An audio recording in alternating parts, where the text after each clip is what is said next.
Oke. Nah, jadi tadi kita udah bahas yang mengenai vektor bebas, vektor geser, dan vektor terikat. Masing-masing udah Ibu berikan contohnya. Dan kemudian ini ada contoh dari sebuah gambar vektor A.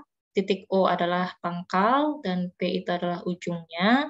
Kemudian ada vektor A dengan tanda panah, itu menunjukkan besaran vektor atau bisa dicetak tebal. Terus, nah ini juga harus diperhatikan ya. Besar dari vektor itu kita nyatakan dengan A mutlak. Jadi kalau udah ada tanda mutlak di sini, itu berarti vektor tersebut adalah nilainya ya, menunjukkan nilai dari suatu vektor. Atau bisa ditulis dengan A biasa saja. Makanya itu harus kita perhatikan, kalau A tanpa di bold itu menunjukkan nilai, tapi kalau misalkan A-nya dengan bold, itu harus itu menunjukkan vektor. Jadi harus kita bedakan. Terus untuk vektor satuan ya, vektor satuan seperti contohnya di sini, vektor A besar ini terdiri dari 5, 2, 3, 4, 5 vektor satuan A kecil.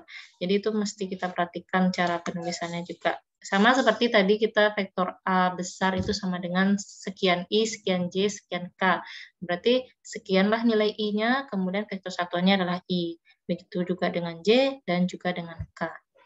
Nah, ini yang perlu diperhatikan ya. Bagaimana caranya kita mengkombinasikan ini vektor, kemudian ada nilainya, kemudian ada vektor satuannya. Kalau dikali silang ini kan jadinya vektor A sama dengan nilai dari vektor A dikali A besar, ya kan? Sama seperti halnya, nah ini nih, vektor A ya sama dengan 5A. Ini kalau dikali silang kan ini vektor A besarnya, kemudian tanda mutlak A ini kan nilainya 5 ya. 5 dikali silang dengan A. Nah, jadinya vektor A sama dengan 5A. Nah, gitu aja.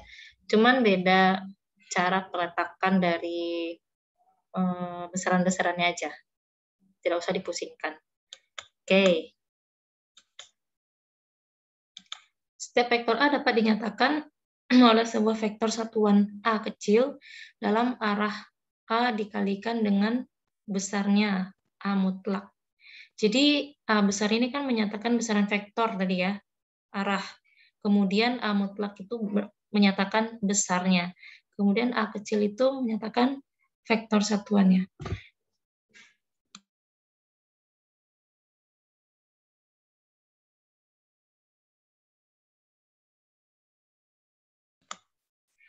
Jadi sengaja Ibu gunakan handout yang Ibu kasih ke kalian. Nggak Ibu bikin PPT yang baru, tujuannya apa? Biar nanti lain yang ada di handout, nanti kepikiran, oh lain juga tampilan yang ada di PPT, jadinya bingung. Makanya Ibu bahas yang ada di handout. Jadi Ibu tandai hal-hal yang Ibu anggap penting untuk dipahami. Gitu. Nah, untuk operasi vektor, tadi kita udah bahas juga A tambah B sama dengan B tambah A, ini namanya disebut sebagai hukum komutatif penjumlahan. Nah, ini udah biasa ya kita gunakan dalam penyelesaian matematik biasa. Ini bisa Anda baca. Dan, nah ini, syarat dua vektor sejajar. Syarat dua vektor sejajar itu, di mana B itu sama dengan M kali A. M ini artinya berapa kali B itu terhadap vektor A. Kalau kita lihat di sini, ternyata vektor B itu 2 kali vektor A. Gitu ya. 1, nah dari titik ke titik ini 1, kemudian ini juga sama panjangnya, berarti vektor B itu 2 kali vektor A. Dan B sejajar, nah, artinya sama-sama ke kanan. Nah, kalau sudah seperti itu kejadiannya, maka nilai dari B itu sama dengan pengalinya dari nilai A. Gitu ya. Oke. Nah, ini coba kita lihat sama seperti soal kita nomor 1 itu, Ananda. Syarat 3 vektor sebidang. Bila ada vektor A, B, dan C, maka ia akan sebidang. Nah, di mana vektor C itu, nah ini vektor C adalah vektor A ditambah dengan vektor B. Kita ingat-ingat lagi, Ibu Ibu buka lagi PPT kita di soal nomor 1 itu ya. Nah, nampak enggak PPT yang Ibu tampilkan?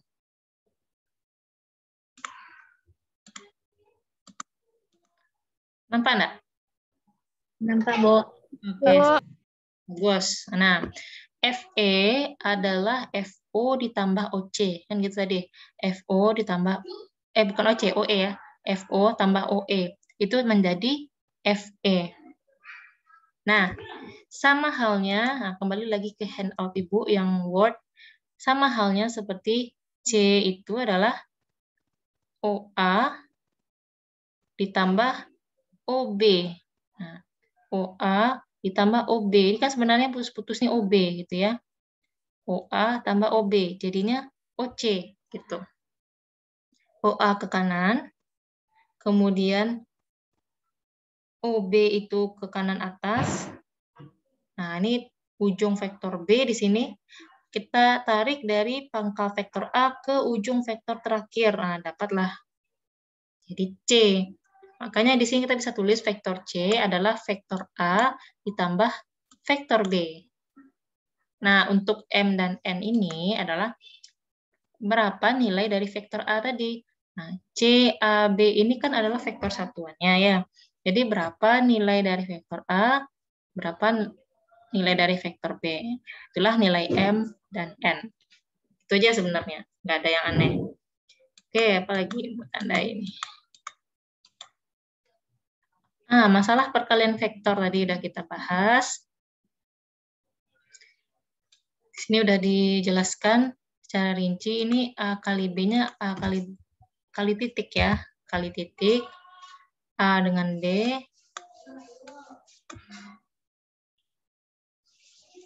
Syaratnya I kali I, J kali J, K kali K nilainya 1. Sedangkan untuk perkalian vektor satuan yang berlainan, nilainya sama dengan 0. Itu aja kuncinya yang harus diingat.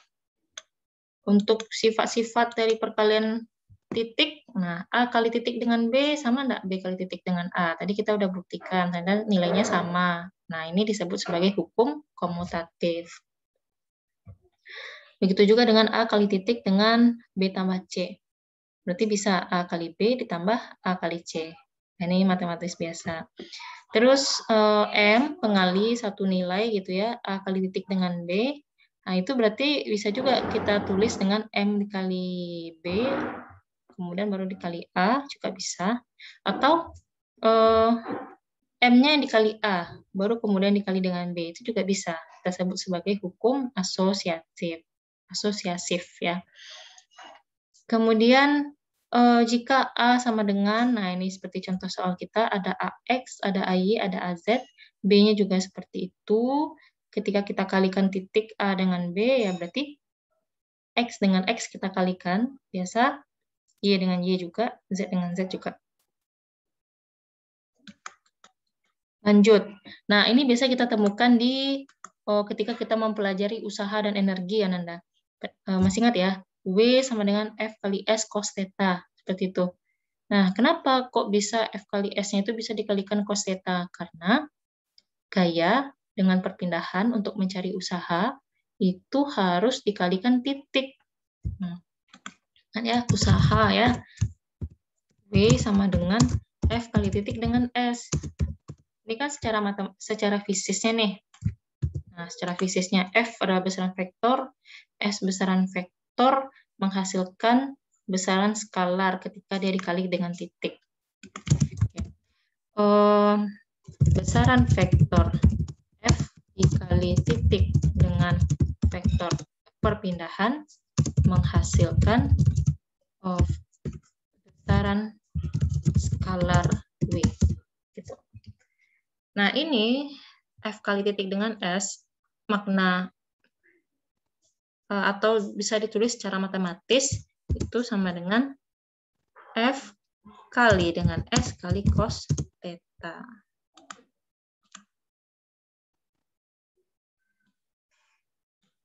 Mana dia simbol theta? Oke.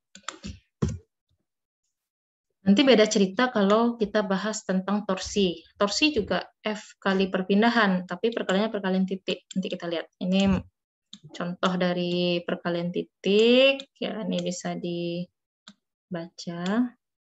Nah, tadi perkalian silang nih. Nah, ini nih yang kita bahas tadi. Pertanyaan dari siapa tadi itu ya. Posisi X, Y, Z-nya itu. Nah, coba Anda perhatikan. Ketika A dikali dengan B, gitu ya, ke berlawanan jarum jam, gini kan, tampak gambarnya berlawanan jarum jam, maka nanti jempol kita akan mengarah ke C, ke atas.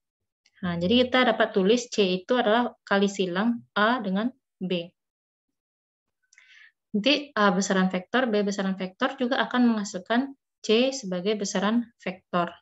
Jadi perkalian silang itu perkalian vektor, ya, perkalian dua buah vektor, nanti juga akan menghasilkan besaran vektor. Tapi kalau perkalian titik, perkalian dua buah vektor yang menghasilkan besaran skalar. Ibu mau tanya, silakan ketik di kolom chat. Apakah yang Ibu bilang ini nanti akan menghasilkan, perkalian yang Ibu kasih ini ya, menghasilkan besaran vektor atau besaran skalar? Maksud Ibu gini, apakah nanti yang akan Ibu nyatakan ini merupakan perkalian vektor atau perkalian skalar? Ya, soalnya adalah F sama dengan M kali A. F sama dengan M kali A, hukum Newton kedua. Apakah itu termasuk besaran vektor atau besaran skalar? Silahkan diketik di kolom chat.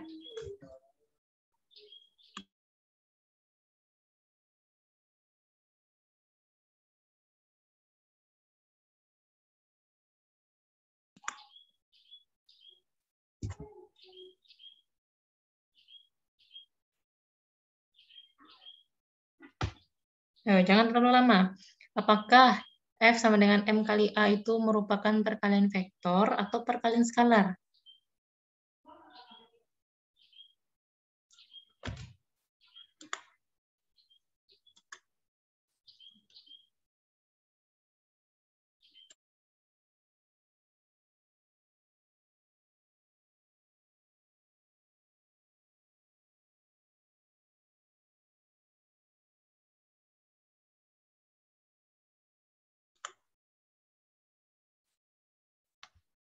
Baru Syukri dan Tiara yang menjawab. Yang lain bagaimana?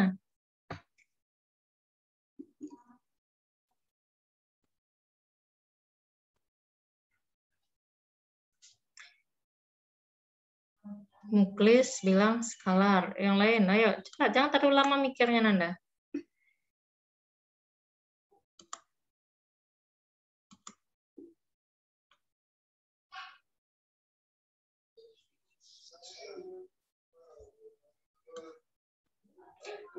Oke, nampaknya 50-50 ya. Oh, masih banyak vektor. Masih banyak yang bilang vektor. Oke. Jadi, F sama dengan M kali A itu merupakan, ya, bukan perkalian vektor dan juga bukan perkalian skalar. Ya, jadi bukan keduanya. Kenapa? Nah, syaratnya tadi apa Ibu bilang? Perkalian vektor itu adalah perkalian dua buah vektor yang menghasilkan besaran vektor.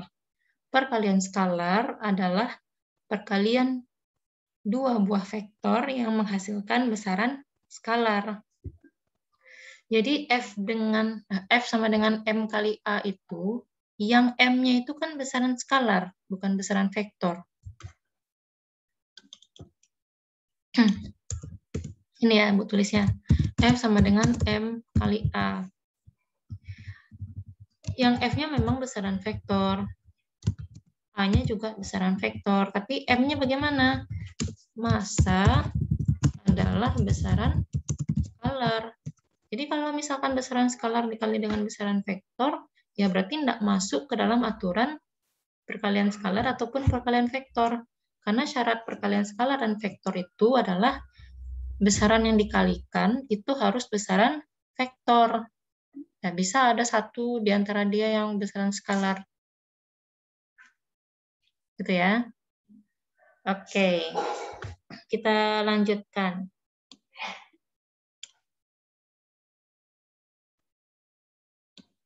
Nah, ini. Coba kita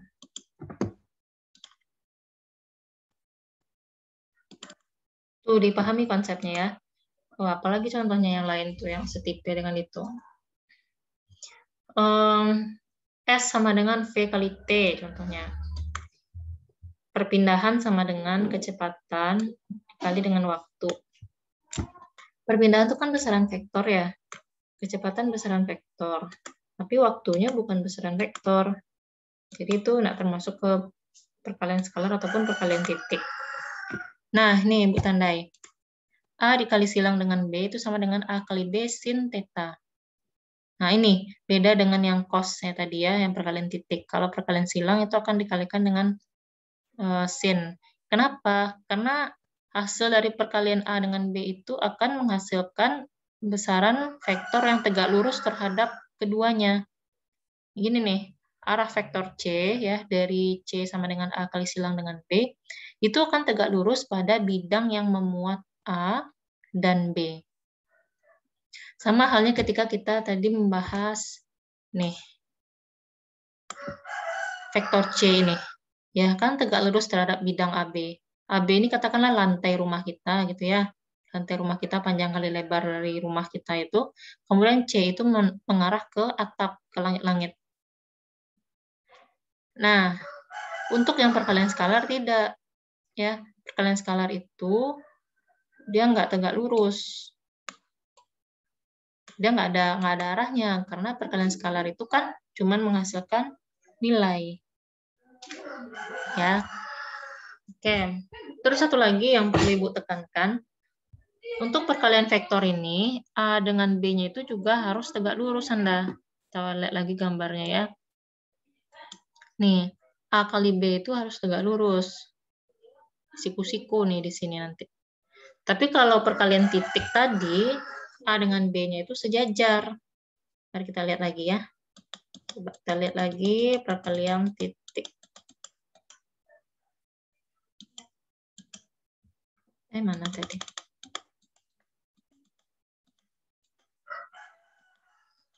Oh, nggak ada gambarnya ya?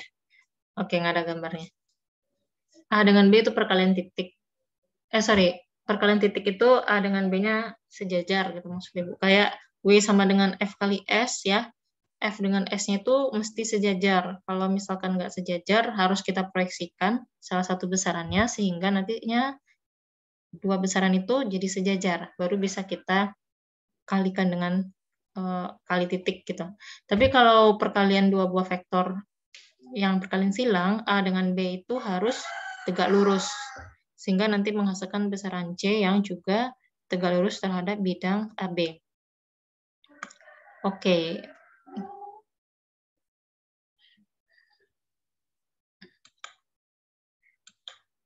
Nah, karena A dan B itu syaratnya harus tegak lurus, supaya bisa nanti menghasilkan nilai sin ini,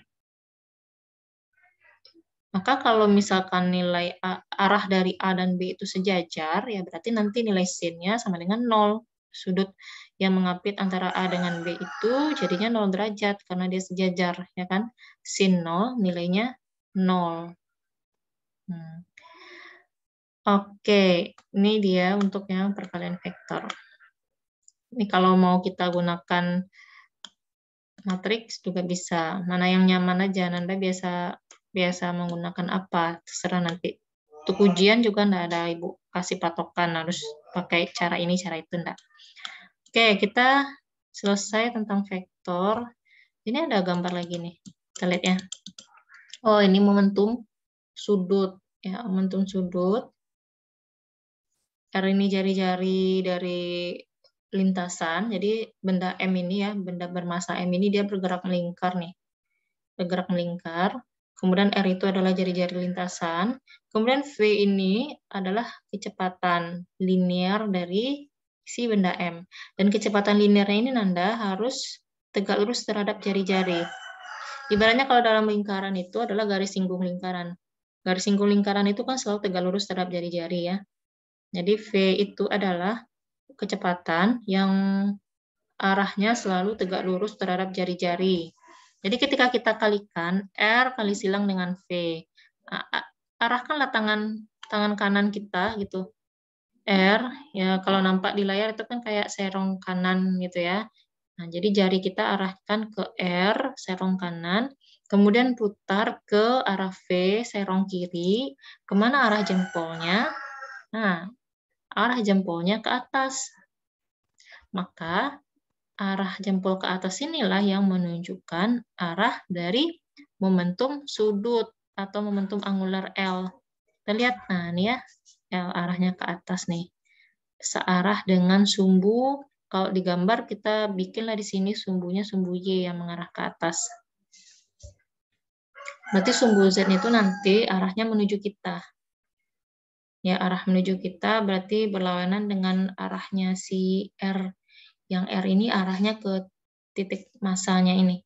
Dari 0,0 ke titik masanya itu vektor dari R, kemudian berlanjut vektor dari R ini berlanjut ke vektor V yang arahnya tegak lurus terhadap vektor R, menghasilkan perkalian silangnya itu besaran momentum sudut L yang arahnya ke atas.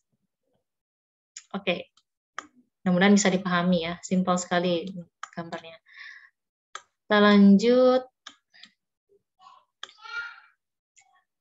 Oh ya, Ibu juga menyertakan link di sini, jadi Ibu harapkan kalian tonton ya link ini. Ditonton, kemudian dicatat di buku catatan. Sesekali nanti akan Ibu cek buku catatan Ananda itu lengkap atau tidak. Ya, jadi kalau misalkan ada video atau link yang Ibu sertakan di sini, silakan dicatat. Untuk memastikan kalian sudah buka link tersebut dan sudah membaca ataupun menonton. Oke, jadi inilah artis utama kita ya pada hari ini sebenarnya. Jadi preambul aja nih, preambulnya terlalu panjang masalah vektor. Tapi nggak apa-apa, karena vektor inilah yang harus kita dudukkan dulu sebelum kita bahas ke yang lain. Kalau vektor nggak duduk, susah Ibu akan berbicara masalah vektor pada kinematika, belum nanti dinamika. Kalau tadi kita bahasnya Kartesian aja, X, Y, Z aja, nanti kita juga akan bahas koordinat bola, koordinat tabung. Kalau yang tadi itu baru koordinat Kartesian atau Kartesius. But don't worry, tenang aja, kita akan belajar step by step, ya. Nah, kinematika bukan sesuatu hal yang baru bagi Ananda, karena kita udah belajar juga di fisika umum dan ketika di SMP dan di SMA. Kita lihat kembali, ingat-ingat kembali kinematika itu apa. Jadi kinematika itu merupakan salah satu dari ilmu mekanika ya, yang mempelajari tentang gerak. Nah, namun bedanya antara kinematika sama dinamika, di kinematika ini kita tidak membahas penyebab dari gerak itu. Kenapa benda itu bisa bergerak? Nah, nggak kita bahas di kinematika, kita bahasnya di dinamika itu. Tapi yang kita bahas di kinematika itu adalah bagaimana posisi dari partikel, bagaimana kecepatannya, bagaimana percepatannya. Cukup 3 itu aja yang kita bahas, posisi, kecepatan, percepatan. Ya. Oke, let's see. Nah, ini. Vektor posisi. Kita sekarang bicaranya nggak satu dimensi aja, di sumbu X aja enggak, atau di sumbu Y aja enggak, atau di sumbu X, Y aja enggak. Kita bahasnya langsung komplit 3 dimensi ya, Nanda. Jadi untuk vektor posisi, nanti juga kecepatan, juga percepatan, itu dapat diungkapkan dengan persamaan seperti ini. R itu menunjukkan vektor posisi, kemudian dalam kurung T di sini ya, berarti di sini variabelnya adalah variabel waktu.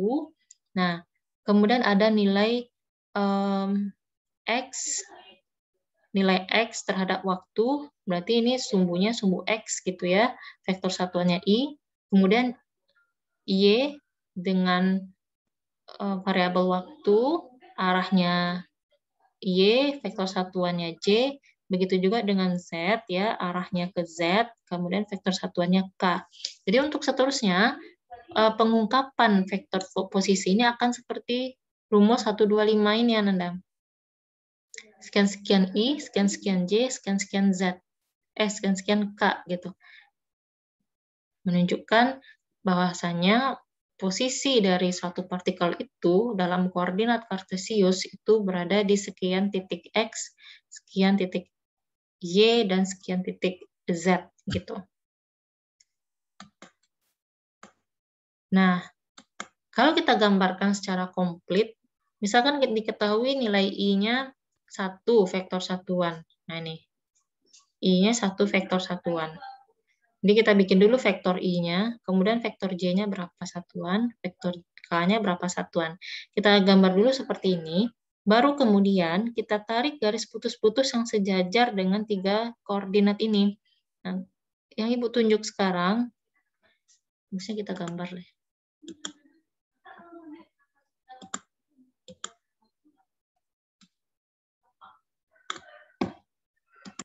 Oke, kasih tebal. Nah, ini. Yang Ibu tandai warna merah ini merupakan vektor yang sejajar dengan sumbu Y. Ya. Di sini ada J ya. Nih, warna merah. Kemudian, yang sejajar dengan sumbu X itu, ini. Ibu kasih warna lain deh, biru. Jadi nanti yang warna biru ini sejajar dengan sumbu I. Nah, kemudian nanti kita lanjutkan juga nih. Yang Y selain di bagian bawah juga kita bikin di bagian atas untuk bidang YZ. Terus ini juga kita lanjutkan ini ke sini. Untuk bidang XZ. Nih. Terus kita gambarkan lagi untuk yang K ya, atau yang Z. Kita kasih warna yang berbeda. Kasih warna hijau. Nih.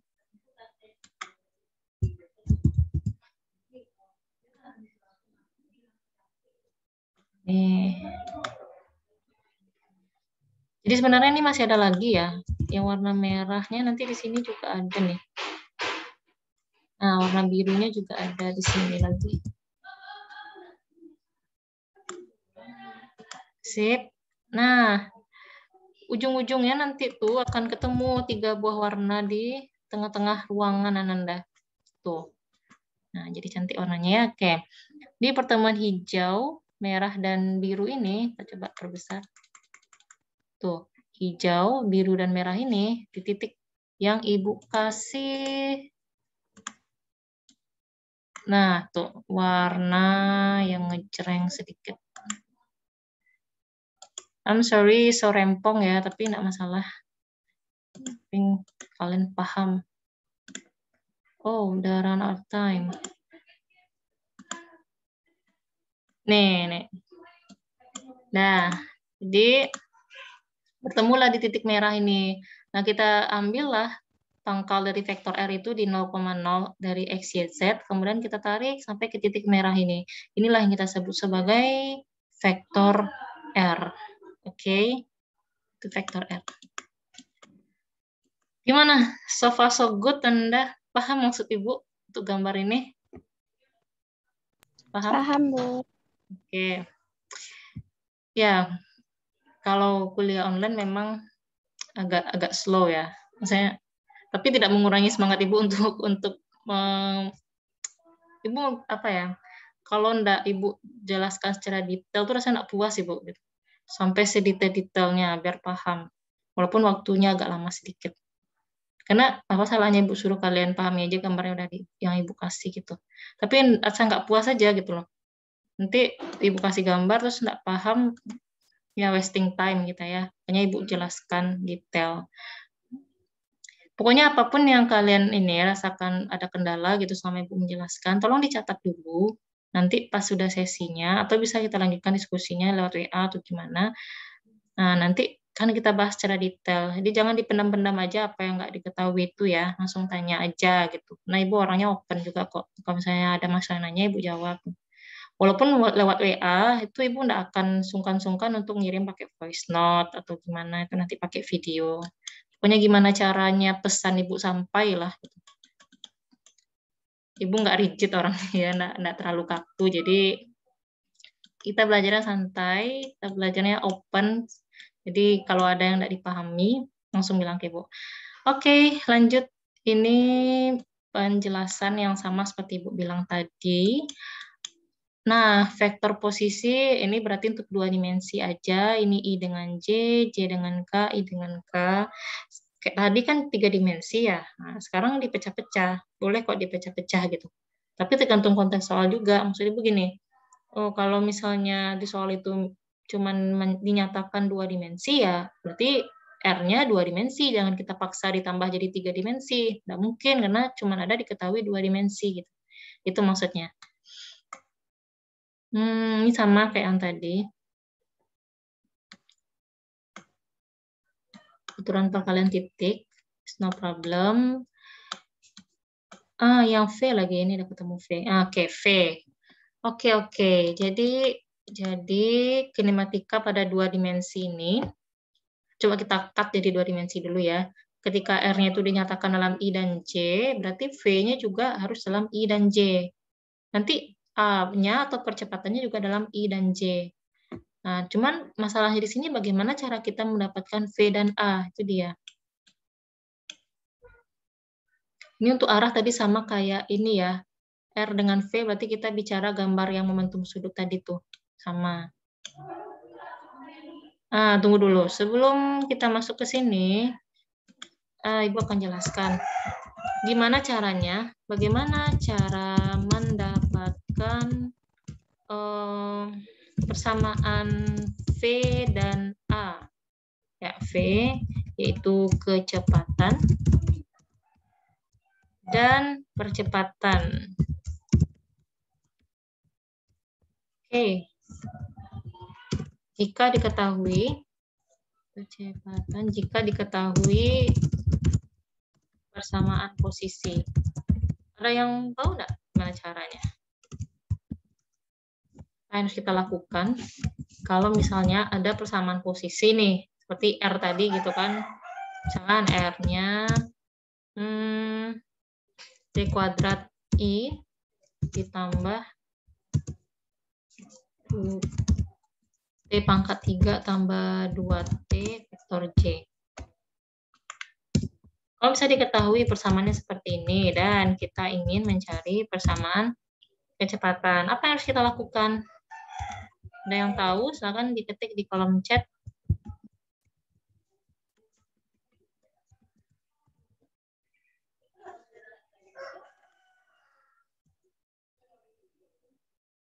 Oke, kita lanjutkan aja kalau begitu.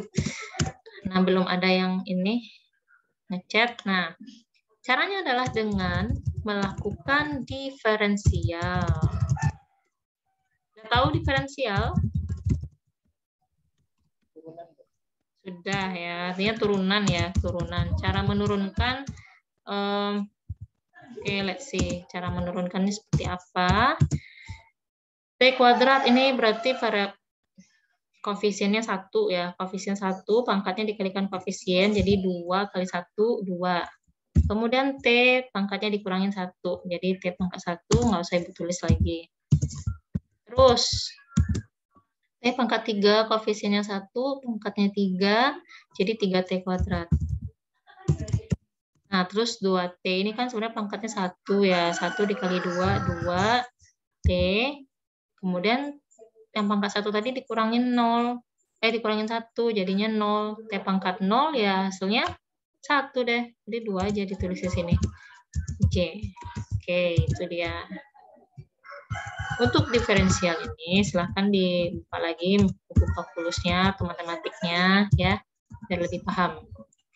Oke, jadi itu dia mendapatkan nilai V. Kalau kita turunkan lagi dapatlah nilai A. Nah, gimana? Turunkan sekali lagi dengan cara yang sama, berarti 2T itu ya cuma 2 kali I. Terus 3T kuadrat ya berarti 6T. Yang angka 2 itu jadinya 0 karena dia konstanta. Nah, jadinya gini deh. Jadi untuk vektor percepatannya 2i ditambah dengan 6tj. Nah, nanti kita bisa nyari. Kalau misalnya soalnya gini, hitunglah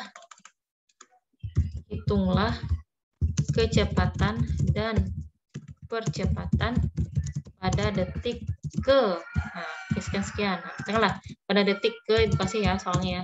Pada detik kedua silakan dikerjakan V-nya berapa, A-nya berapa. Ibu kasih waktu 1 menit. 1 menit saja. Hitung kecepatan dan percepatan pada detik kedua.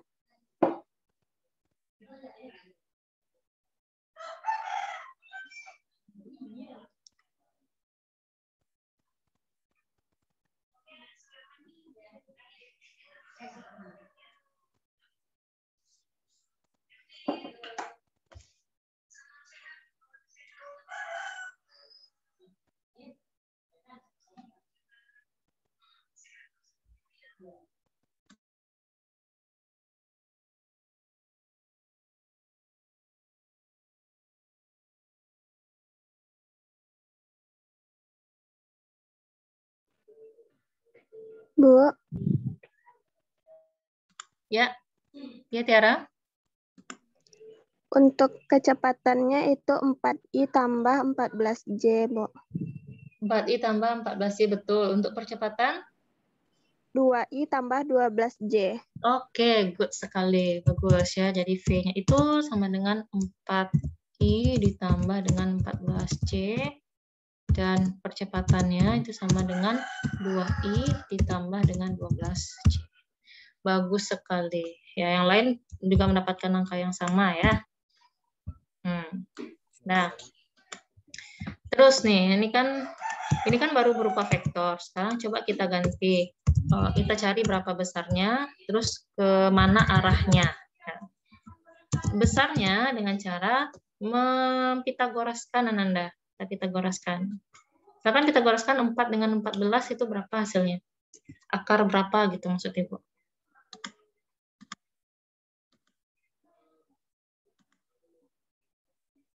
Jadi akar berapa? 16, 169. 196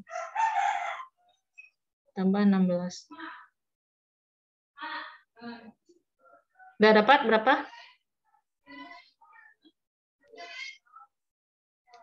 212 ya? Iya, Bu. Iya, Bu. Good. Oke, untuk yang ini percepatan berapa besarnya? 148 ya. Terus 48. Oke, nanti mau disederhanakan, sederhanakanlah, terserah. Baik, kita inikan aja dulu, bikin aja dulu. Nah, untuk arahnya kita gunakan tan theta ya. Jadi